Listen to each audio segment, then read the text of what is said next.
Good evening, this is James Smith, the creator of BioMemorize.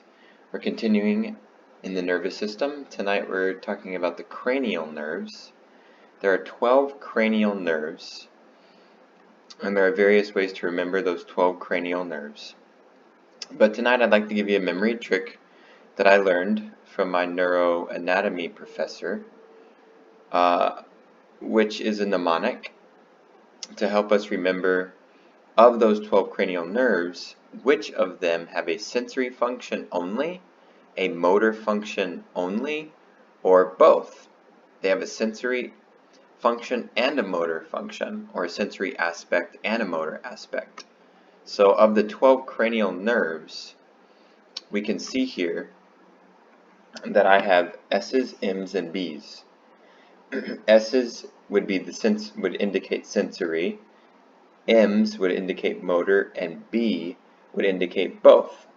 So starting from left to right, this mnemonic is going to travel this direction, and you'll notice there are 12 letters, each representing one of the cranial nerves. This is the first, and this is the 12th. So here's the mnemonic. Some say marry money, but my big brother says brains matter more. So if you can remember that, some say marry money, but my big brother says brains matter more.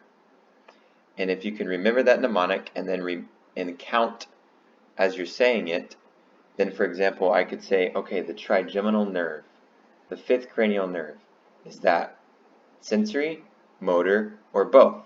So I could say, some say marry money, but that's the trigeminal nerve.